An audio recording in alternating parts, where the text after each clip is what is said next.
We also have Betsy Yoon. Betsy works as a librarian at Baruch College, CUNY, and is a member of Nodutdol for Korean Community Development. Betsy has coordinated Nodutdol's Korea Education and Exposure Program, or KEEP, since 2011, which takes members of the Korean diaspora to visit the northern and southern halves of their homeland. As part of KEEP, Betsy has led 3 delegations of Koreans to North Korea. Their visits to North Korea have been suspended, unfortunately, because of the ban on travel to the north that was instituted by Trump in 2017. Betsy is part of Nodutdol's Tongil Solidarity Committee, which is currently working to get the ban on travel to North Korea lifted so that they can resume their delegation trips to the north. Thanks everyone for coming, and thank you to Riley and Cambria for putting this book together, to Iskra Publishers for publishing, and to the International Manifesto Group for hosting this webinar. You may recall from the bio that Ben read of me that I am currently employed in the field of higher education.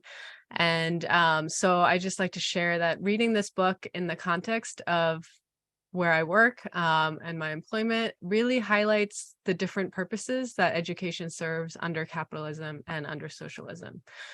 In the text, Kim Il-sung wrote that the purpose of education is to teach people to be creative and independent beings. He writes specifically, quote, "Socialist education, therefore, should be the process of the ideological revolution to make people revolutionary and working class," end quote. He also says that everyone has the right to be educated, and he lays out very particularly in his discussions of the thesis on socialist education what structurally needs to happen in order to ensure that education serve its purpose of creating a creative and independent populace who are responsible for carrying out the revolution. Contrast this with the billions of dollars that are poured into understanding how and why the education system in the US is failing so many people. There's study after study being like, why doesn't this work? Why doesn't that work? Why are these outcomes bad? Why isn't it not living up to the ideal of like what education is supposed to do?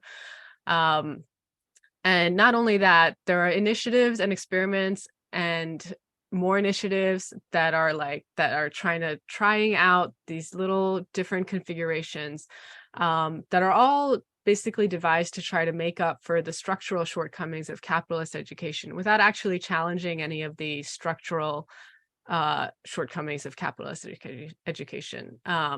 So much money is poured into all of this stuff, and contrast all that with a student of mine last semester asking, is college a scam? And it prompted very engaged discussion among the rest of the students.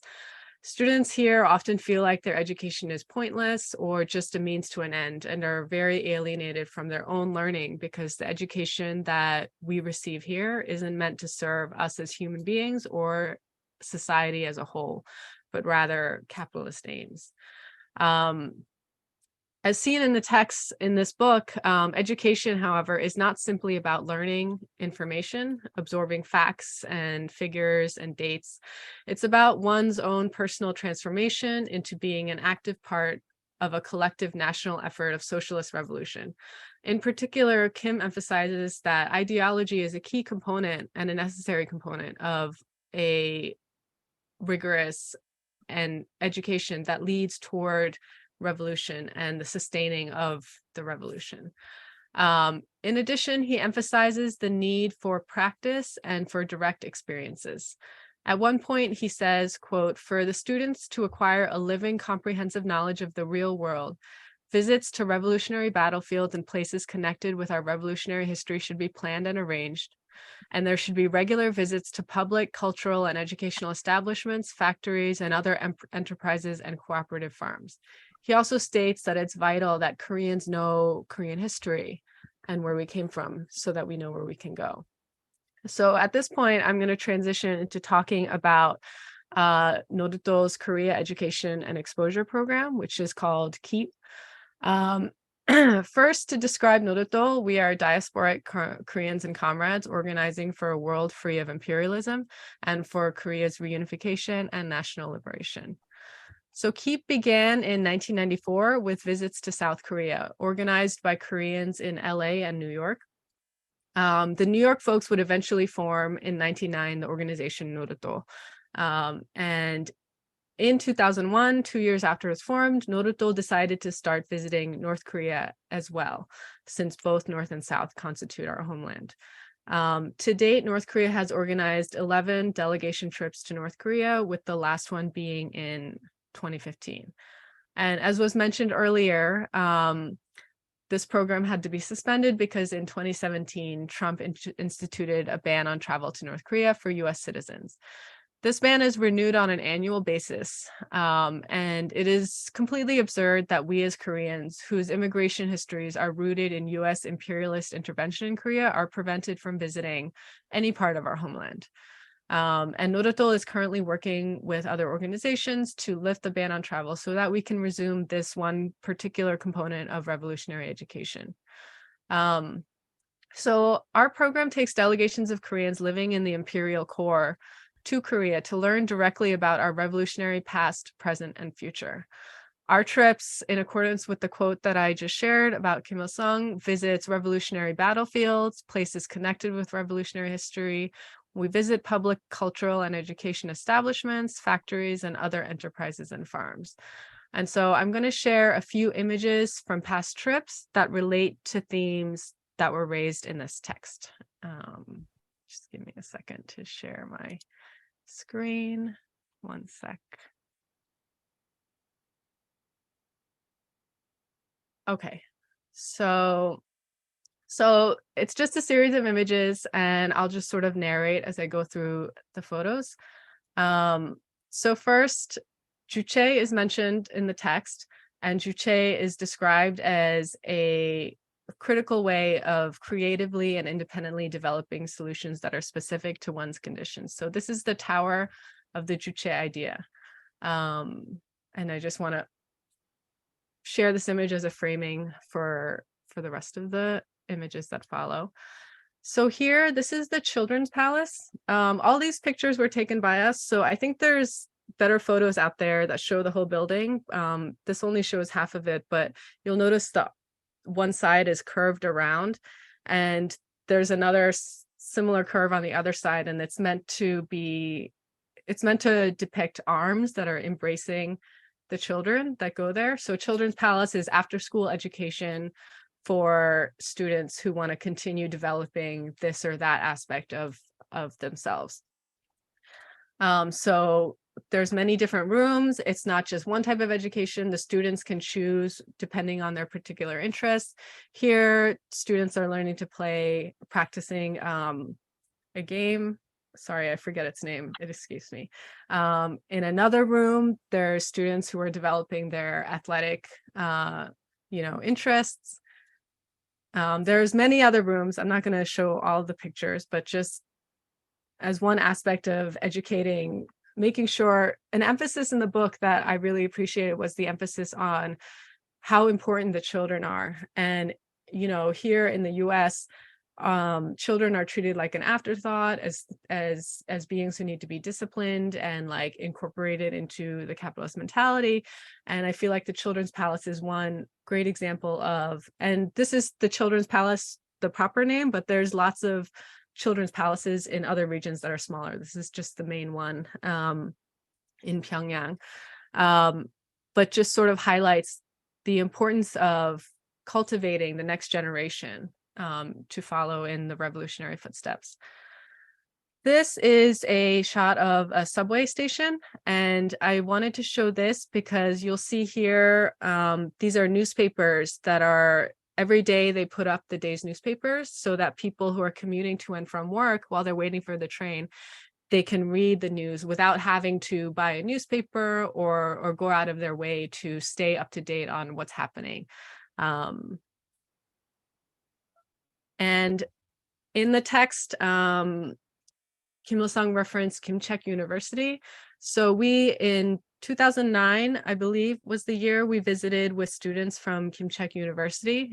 So they're coming out here, and we got a tour of their facilities, including their computers and the different kinds of classes that they're learning. And It's important to note that the technology that they have access to is often limited by sanctions. So a lot of the computers and things that we saw were not cutting edge and not modern because sanctions restricts what they have access to.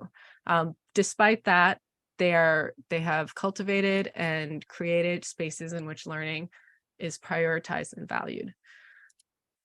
We also visited the Grand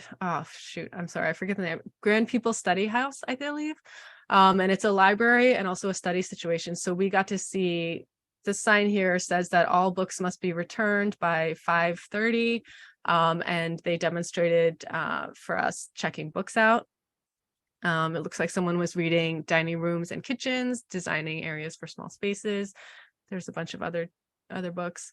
And then this is also the Grand People Study House, which is, these were all adult learners who had been given leave from their work to develop one or another part of their education. So this also reflects and this was, the text that we read was written in the 70s. This was in 2011. And, the commitment to both early education for children and to ongoing adult education is still a strong strain, a strong commitment in the places that we visited.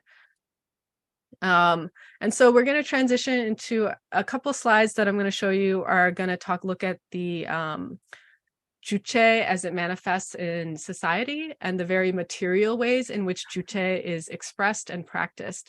So in this shot, you'll see some folks, I don't know if you can see my mouse, but there's some folks wearing these typically North Korean suits. And I know that we saw in photos of Kim Jong-il, he was always wearing this type of suit as well. And this suit is made from vinylon, which is a material that can be produced by North Korea without the sort of sanctions restrictions. So there's a lot of fabric that they would have to either import or they aren't able to produce on their own. And in order to be self-sufficient, they created this vinylon fabric in order to have a cheap and easy access for their people to clothing. So vinylon is one example.